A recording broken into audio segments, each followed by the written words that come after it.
बिस्मिल्लाहिर्रहमानिर्रहीम। अस्सलाम वालेकुम नाज़रीन, आप यूट्यूब चैनल देख रहे हैं। मैं इमरान खान हूँ। Miss handling again miss handling, यानी बार बार मिस हैंडलिंग करते हैं, चीज़ों को गलत तरीके से डील करते हैं और फिर उनका जो नताइज हैं और उनके असरात ख़राब कर देते हैं। यही इम्पोर्टेड हुकूमत की गलती है, यही उन लोगों की गलती है जो अपने आप को बहुत ताकतवर समझते हैं। पहले मिस एडवेंचर किया, लाकर एक भानमती का कुंभा बैठा दिया, एक ऐसी हुकूमत बना दी पाकिस्तान में जिसमें एक पार्टी की दूसरी पार्टी से शक्ल ही नहीं मिलती। एक एक्सट्रीम राइटिस्ट हैं, एक लेफ्टिस्ट हैं, एक कहाँ से उठाए कहाँ से, सबकी मजबूरियां इकट्ठी की और इकट्ठी करके दो वोटों के ऊपर 172 बंदे चाहिए तो 174 बंदों के ऊपर एक हुकूमत बना दी और एक अच्छी खासी चलती हुई हुकूमत गिरा दी। अब जो लोग मिलकर बैठकर रोटी नहीं खा सकते, जिनकी आपस में कोई बातचीत नहीं मिलती, वो लोग मिलकर पाकिस्तान को चलाएंगे। पाकिस्तान का यही होना था जो हो रहा है। मिस एडवेंचर था, मिस कैलकुलेशन थी और एक और मिस्टेक हो गई। और इस मर्तबा दोबारा से ये शहबाज गिल वाले को भी मिस हैंडल किया जा रहा है। शहबाज गिल वाले मामले पे इमरान खान साहब खुद डिफेंसिव होकर ये कह चुके हैं कि उसका एक जुमला गलत था, उसको वो नहीं बोलना चाहिए था। पाकिस्तान तहरीक इंसाफ ने उस एक जुमले से अपने आप को अलग रखा। ये बहुत बड़ी कामयाबी हो सकती थी। इंपोर्टेड सरकार की तो चलें, इसमें और बहुत सारी लालच है कि दबाओ, तंग करो, हालात को इतना ख़राब करो कि इलेक्शन ना हो। वो तो चाहते ही नहीं कि पाकिस्तान इंतखाबात की तरफ जाए, हालात को ख़राब करना चाहते हैं। लेकिन वो जो ताकतवर हल्के हैं, जिन्हें ये लगता था कि यहाँ पे पाकिस्तान तहरीक इंसाफ को थोड़ा एहसास करना चाहिए या दूसरे तबकात को थोड़ा सा इस मामले के ऊपर डीपली इसको देखना चाहिए, तो जब उन्होंने देख लिया था तो इसका फ़ायदा उठाना चाहिए था। जैसा कि कुछ दिनों पहले मैंने आपको कहा कि जब हेलीकॉप्टर वाला इंसिडेंट हुआ तो पूरा पाकिस्तान एक पेज पे आ गया था। पहली मरतबा ऐसा हुआ कि DGISPR ने कोई ट्वीट किया और लोगों ने उसके नीचे तनकीदी जवाबात नहीं दिए। पहली मरतबा ऐसा हुआ कि DGISPR के ट्वीट के नीचे लोग अफसोस का, दुख का, रंज का और यकजहती का इजहार कर रहे थे। और ये मैं 4 माह की तारीख में आपको बता रहा हूँ, उससे पहले तो बहुत हालात ठीक थे। जब से पाकिस्तान में रिजीम चेंज हुआ उसके बाद से अब तक जो DGISPR है वो जब भी कोई ट्वीट करते थे तो नीचे लोग मायूब बातें लिखते थे। इससे फ़ायदा उठाया जाना चाहिए था, लोग जुड़ रहे थे। यानी एक अफसोसनाक वाक़या हुआ, एक हादसा हुआ, लेकिन लोगों ने प्यार और मोहब्बत का इजहार किया था। ज़्यादा लोगों ने, वो 2 4 6 लोग, हर जगह पे कोई ना कोई ऐसे लोग मौजूद होते हैं जो कोई ना कोई ऐसी घटिया हरकत कर देते हैं, लेकिन उनको हाईलाइट नहीं करना चाहिए था, बल्कि इसको एक लोगों के साथ कुर्बत का जरिया बनाया जा सकता था। लेकिन दोबारा से वहाँ पे मिस कैलकुलेट किया गया। मुझे लगता है कि वो चीज़ें मिस जज हुई और एक और गलती हुई कि दोबारा उसको एक बहुत बड़ा इशू बना के अननोन से लोगों को एक बहुत बड़ा महाज खड़ा कर दिया गया। वजीर दिफा पाकिस्तान का कह रहा है कि इंडिया ने और PTI ने मिलकर प्लान किया था। वैसे इस वजीर दिफा की मैं किस बात पे यकीन करूं? ये जब अमेरिका में जाते हैं तो वह कहते हैं कि इमरान खान कट्टर इस्लामिस्ट आदमी है, इस्लामी उसूलों के मुताबिक चलता है और वो इस्लामी नज़रियात का हामी है। जब यही शख्स पाकिस्तान में आता तो कहता है वो यहूदियों का एजेंट है, वो तो मगरब के उसूलों पे चलता है। वहाँ ये बंदा कुछ और कह के आता है, यहाँ पे आके ये बंदा कुछ और कहता है। तो हर जगह वक्त और माहौल की मुनासबत से इसका स्टेटमेंट चेंज हो जाता है। एक दिन ये बंदा खड़ा होकर कहता है कि पाकिस्तान की फ़ौज ने आज तक कोई जंग नहीं जीती, ये फ़ौज अपने डिफेंस बजट के चक्कर में कौम की हड्डियों के ऊपर से गोश्त तक निचोड़ के खा गई। इस किस्म की बातें करता है एक दिन। बाद में ये कहता है जी मेरी फ़ौज सबसे अच्छी है और मैं अपनी फ़ौज के ऊपर तनकीद बर्दाश्त नहीं कर सकता। फिर ये कहता है कि PTI और इंडिया मिलकर प्रोपेगेंडा कर रहे हैं।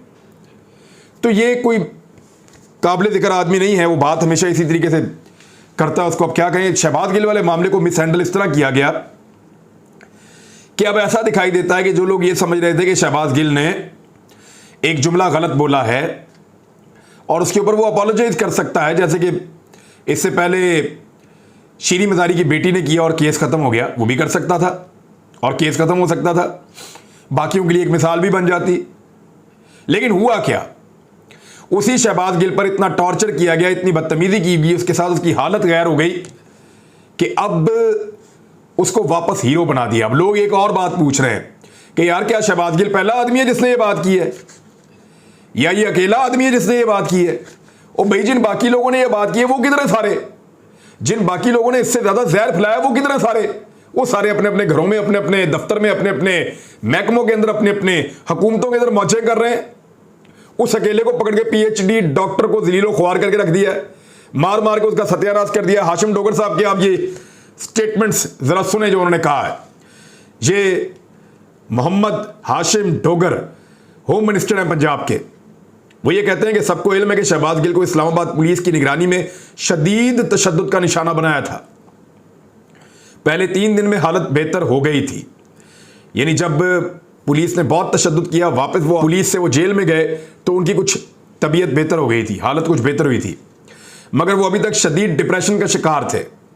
जब उनको पता चला कि उनको दोबारा पुलिस की तहवील में दिया जा रहा है तो उनकी हालत तशवीशनाक हो गई थी। उनको एक्चुअली शहबाज गिल को जो लोग जानते हैं उनको पता है उनको अस्थमा का प्रॉब्लम है, उनको सांस उखड़ने का इशू हो जाता है और उनको मल्टीपल कुछ डिजीज़ हैं, प्रॉब्लम्स हैं। क्योंकि मैंने कई मरतबा उनसे बात करते हुए महसूस किया तो मैंने उनसे पूछा तो वो एक्चुअली इमरान खान के साथ ज़्यादा लंबी वॉक भी उस तरह से नहीं करते और अपनी एक्टिविटीज़ में वो आदमी दिमागी काम तो बहुत ज़्यादा करता है लेकिन फिज़िकल एक्टिविटीज़ उसकी ना होने के बराबर है। बल्कि मैंने 1-2 दफ़ा बातचीत हो रही थी तो मैंने और दोस्तों को भी मैं कहता हूँ कि यार कोई अपना फिज़िकल ट्रेनिंग किया करें आप। तो शहबाज गिल को भी मैंने 1-2 दफ़ा ये बात की थी, बाकी दोस्तों की तरह। कोई दोस्त अमल करते हैं, कोई नहीं भी करते। तो बहरहाल उसको प्रॉब्लम तो है शहबाज गिल को, और वो प्रॉब्लम ऐसी सूरत हाल में बढ़ जाता है। फिर कर्नल साहब मजीद कह रहे हैं, होम मिनिस्टर पंजाब के, जब पंजाब पुलिस ने जेल डॉक्टर की हदायत की रोशनी में उसको नज़दीकी अस्पताल शिफ्ट करने की कोशिश की तो इस्लामाबाद पुलिस ने मुकम्मल बदमाशी करते हुए रेंजर्स की ज़ेरे निगरानी इस्लामाबाद शिफ्ट कर दिया। यानी वो ज़बरदस्ती उधर को ले गए जहां उसकी जान को शदीद खतरा है। मेरी मुअज़्ज़िज़ आला अदालतों से इंसानी हकूक़ की खातिर मुदाखलत की अपील है। ये तो आ गया गवर्नमेंट ऑफ पंजाब का मौक़िफ़। अब इसमें जो है चौधरी फवाद हुसैन साहब क्या कह रहे हैं, साबिक वफाकी वज़ीर इत्तलात इमरान खान साहब के करीबी साथी हैं। वो ये कह रहे हैं कि शहबाज गिल को जेल से अगवा किया गया, अपनी मर्जी के बोर्ड से मर्जी के सर्टिफिकेट हासिल करना कौन से कानून में लिखा है? ये जब बोर्ड बन रहा था पिम्स के अंदर, तवक्को यही थी कि शहबाज गिल क्योंकि बीमार है बकौल पंजाब गवर्नमेंट के और जेल के हमले के, और जेल वालों ने जब उसका चेक किया पल्स को, ब्लड प्रेशर जब चेक किया तो ब्लड प्रेशर लो था, जो ऑक्सीजन लेवल था वो लो था। अच्छा, ये जो ऑक्सीजन लेवल लो हो जाता है ना, ये नॉर्मली ऑक्सीजन लेवल लो उस वक्त होता है जब आपको कोरोना वायरस के अंदर हम ये लगाते हैं ऑक्सीमीटर। ऑक्सीमीटर एक चीज़ होती है, उसको आप ये उंगली पे लगा देते हैं तो आपको पता चलता है कि आपका ऑक्सीजन लेवल कितना है। तो हमें डॉक्टर ये कहते थे जब भी किसी को कोरोना होता था कि इसको 95 पे आपने मेंटेन करना है। 95 से नीचे जाता है तो समझे आदमी बीमार है, उसके फेफड़ों को प्रॉपर ऑक्सीजन नहीं मिल रही, तो ऐसी सूरत में उसको ऑक्सीजन लगा दी जाती थी। मुझे याद है हमारे घर के अंदर भी ऑक्सीजन सिलेंडर पड़ा हुआ था, तो घर में जब कुछ लोग बीमार थे तो मैं खुद उनको देखता था ऑक्सीमीटर लगा लगा के। तो क्योंकि बाकी सबको हमने अलग कर दिया था तो मैं डॉक्टर बन गया था थोड़ी देर के लिए, चंद दिनों के लिए, जब पहली मरतबा ये वेव आई थी।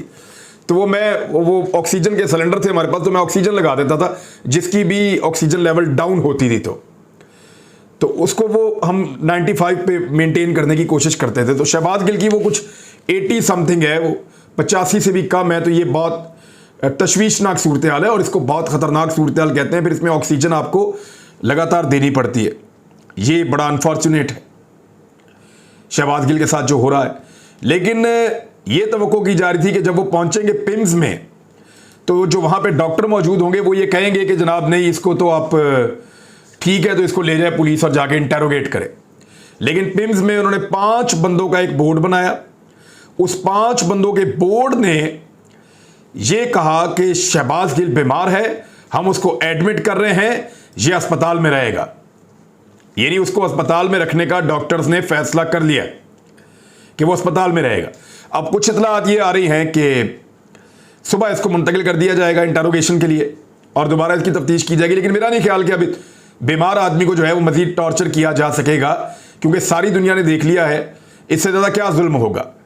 वहाँ पे पाकिस्तान तहरीक इंसाफ के कारकुन रात भर बैठे रहे, क्योंकि मैं ये वीडियो रिकॉर्ड कर रहा हूँ सुबह फजर के वक्त, तो तब तक तो कारकुन बाहर बैठे हुए थे और वो ये कह रहे थे कि हम शहबाज गिल को अब यहाँ से नहीं जाने देंगे। लेकिन पुलिस है, ताकतवर है, जब उन्होंने सुबह ले जाना होगा तो वो ले भी जाएंगे। एजाज चौधरी साहब ने कहा एक जुमला, एजाज चौधरी साहब का ये कहना था कि अंदर ऐसे लोग मौजूद हैं जिनको यहां पे नहीं होना चाहिए था। यानी पुलिस वाले मौजूद हैं, कुछ जो अस्पताल का अमला है वो मौजूद हैं, लेकिन कुछ ऐसे लोग भी यहां पे मौजूद हैं जिनको यहां पे नहीं होना चाहिए था। ये बात जो है वो शहबाज गिल साहब के कमरे में जाने के बाद एजाज चौधरी साहब ने फरमाई है। अब शहबाज गिल साहब का बनेगा क्या? मेरे ख्याल में अब बेल हो जाएगी और उनके लिए पूरे पाकिस्तान के अंदर एक हमदर्दी पैदा कर दी गई है। कुछ लोग जो है वो ज़हनी तौर पे बीमार हैं और वो इस एपिसोड के ऊपर भी सियासत कर रहे हैं, ताने दे रहे हैं। मैं अच्छी तरह जानता हूं शरीफ खानदान के लोग या वो लोग जो जेलों के अंदर गए, मैंने देखा उनको, उनके बारे में मैंने सारी वो चीज़ें भी देखी हैं, वो सारे एपिसोड भी देखे हैं। किसी को ऐसे टॉर्चर का निशाना नहीं बनाया गया सियासी वर्कर्स को जैसे शहबाज गिल को टॉर्चर का और बदतमीजी का निशाना बनाया गया है। यानी मैंने बहुत सारे सहाफ़ी जो मेरे से पहले गिरफ्तार हुए, मैंने उनसे पूछा तुम्हारे साथ ये रवैया हुआ था? उन्होंने कहा नहीं हमारे साथ तो नहीं हुआ। मैंने कहा तुम्हें ऐसे ऐसे करते थे? उन्होंने कहा जी हमारे साथ तो ये सब कुछ नहीं किया। मैं कहा यार मेरे साथ फिर क्यों किया है? वो हैरान होते कहते यार ऐसे तो हमारे साथ कभी नहीं हुआ। इससे पहले जो सहाफ़ी गिरफ्तार हुए उन्होंने बताया ऐसा नहीं हुआ। ये जो बाकी लोग पहले गिरफ्तार हुए हैं, 3-4 से मेरी बात हुई है। अच्छा, शहबाज गिल जो है वो इससे पहले जो लोग गिरफ्तार होते रहे, मैंने शरीफ खानदान को या बाकी जो लोग करप्शन केसेस में पकड़े गए, शाहिद खकान अब्बासी, जितने भी हैं, मैं क्या नाम लूँ सारों के, मैंने वो सारी जगह देखी हैं। ये क्लेम तो करते ना मैं काल कोठरी में रखा, कैदे तन्हाई में रखा, बासी खाना दिया, तकालीफ पहुंचाई, मैंने वो जगह देखी हैं। अगर मैं वो जगह वीडियो बना के आप लोगों को दिखाऊं ना तो पाकिस्तान की आधी से ज़्यादा आबादी कहे यार हमें वहीं पे रखो, आप हमने वहीं पे रहना, हमें वहीं पे रखो, आप जो सहूलतें वहाँ पे मौजूद हैं वो सहूलतें आप हमें दे दो, हमें आप वहाँ पे बंद कर दो। आधी से ज़्यादा आबादी पाकिस्तान की ये कहेगी। जो सहूलतें इनको मिली थी मैं बता देता हूँ कि क्या कुछ था। नैब में जब ये होते थे तो वहाँ पे इनके पास पूरा एक अच्छा खासा साइज़ का कमरा होता है, उसके अंदर AC, उसके अंदर जो है फ्रिज, उसके अंदर बेड, कुर्सी, टेबल, किताबें, रसाले और कुछ को तो टेलीफोन की सहूलत भी मैसर होती है। फिर ये बातचीत भी कर सकते हैं निगरानी के अंदर, और कुछ तो वैसे छुपा के फ़ोन रख लेते थे। फिर अटैच बाथरूम की इनको सहूलत मैसर होती है, तमाम तर सहूलियात के साथ एक जदीद अटैच बाथ इनको दिया जाता है। शहबाज शरीफ साहब के बारे में मैं 2 बातें आपको बता देता हूँ। मरीम नवाज साहब वाला तो मैंने सेल खुद देखा है, वो जब मोबाइल फ़ोन छीन रहे थे वो वीडियो मैंने देखा तो मुझे ऐसा लगा जैसे वो अपने घर में है, इतना शानदार कमरा था। शहबाज शरीफ साहब के बकौल एक दिन उनकी कुर्सी जो है उसको मूव करना पड़ गया खुद, तो वो कह रहे हैं मेरी कमर में दर्द हो गया। यानी उनको वहाँ मुलाजिम भी मैसर होते थे जो कुर्सी वगैरह मूव करते थे। दूसरा, एक दिन शहबाज शरीफ साहब ने अपने बाथरूम की सारी जो वायरिंग है वो उखड़वा दी थी इस चक्कर में कि इसके अंदर देखो कोई कैमरा तो नहीं लगा हुआ, तो वहाँ पर भी इनकी अच्छी खासी चलती थी। इन्होंने कहा जी मुझे शक है इसमें कैमरा है, तो उन्होंने इनको यकीन दिलाने के लिए सारी वायरिंग उखाड़ के दोबारा नई वायरिंग करवा के सामने दिखाई दी कि मियाँ साहब देखें कुछ नहीं है यहाँ पे। तो इस तरह से इनकी वहाँ चलती थी और बाकायदा ये धमकियाँ देते थे इन्वेस्टिगेशन के अंदर। मैं जानता हूँ और जिन लोगों ने देखी वो सब जानते हैं, वो गवाही देंगे। शहबाज शरीफ के बेटे हमजा शहबाज साहब ने तो यहाँ तक धमकी दी थी कि अगर एक छिपकली नजर आ गई ना मुझे तो मेरी ब्रेकें जाके लगनी है अस्पताल में, उससे पहले मेरी ब्रेकें नहीं लगनी।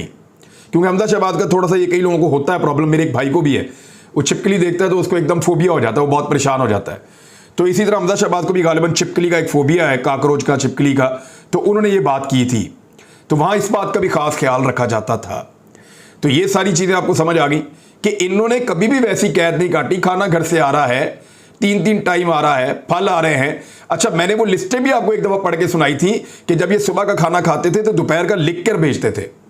जब दोपहर का खाना आता था तो शाम का लिख कर भेजते थे शहबाज शरीफ साहब, नवाज शरीफ साहब, और उसी तरह घर से खाना आता था। वो लिखी हुई लिस्टें मेरे पास मौजूद हैं आज भी। मैंने पिछले वीलॉग्स के अंदर बाकायदा वो आपको दिखाया भी हुआ है, उसका जो अक्स है कि किस तरीके से इनके घरों से खाने आते थे। सलमान सफदर साहब है नहीं वकील शहबाज गिल के, उन्होंने केस बड़े अच्छे तरीके से लड़ा। 5 उकनी बोर्ड ने, 5 उकनी बोर्ड जो है पिम्स अस्पताल का, इस्लामाबाद का, उन्होंने ये बात तस्लीम कर ली कि ये बंदा बीमार है, ये बंदा ठीक नहीं है, इसको हम एडमिट कर रहे हैं। तो उन्होंने उसको अस्पताल में एडमिट कर लिया है शहबाज गिल को, उसको मल्टीपल प्रॉब्लम्स हैं। अब आ जाए, सलमान सफदर साहब ने कहा कि अपने दलाइल में उन्होंने कहा कि FIR पे बहुत सारे सवालात उठते हैं। उन्होंने कहा कि जो उन्होंने बात की वो गैर मुनासिब हो सकती है लेकिन जुर्म के ज़ुमरे में नहीं आती। शहबाज गिल ने अपने बयान को तस्लीम किया है। रिमांड हासिल करने का मकसद सियासी इंतकाम का निशाना बनाते हुए मजीद तशद्दुद करना है। मैं मानता हूं जो कहा गया वो नहीं कहना चाहिए था, लेकिन यह बगावत या बगावत पर उकसाने के दायरे में नहीं आता। इस पर क्रिमिनल केस नहीं बनता। उन्होंने ईमान मजारी के, मैंने अभी आपको मिसाल दी, केस की मिसाल देते हुए कहा कि उन्होंने गैर मशरूत माफ़ी मांगी और FIR खारिज हो गई। उन्होंने कहा आपने देखना है कि मजिस्ट्रेट ने क्या ज्यादती की है।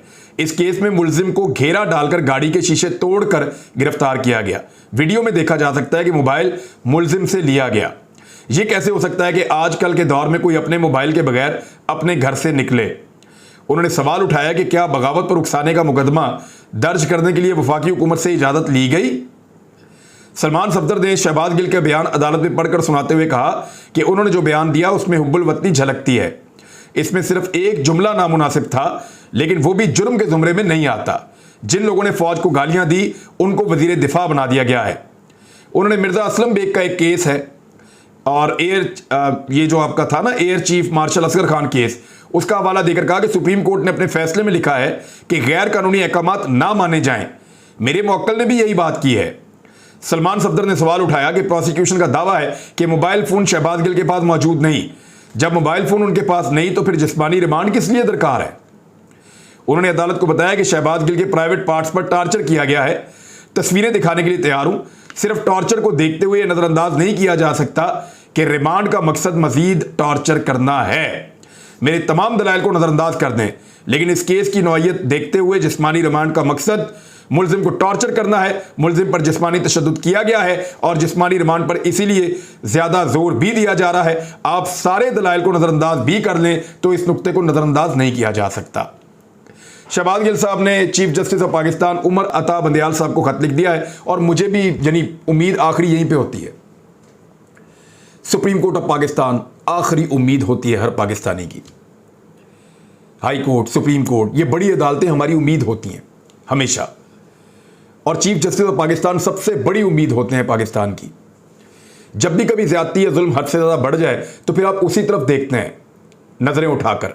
तो शहबाज गिल ने वहां पे एक अपील की है और अपने कज़न के ज़रिए से की है उन्होंने अपील, और ख़त में चीफ जस्टिस से मामले का नोटिस लेने की इस्तदा की गई है कि बुनियादी इंसानी हुकूक की खिलाफ वर्जी की जा रही है। कुछ और खबरें भी आपसे शेयर करते हैं। कल अपना ख्याल रखिएगा। अल्लाह हाफ़िज़।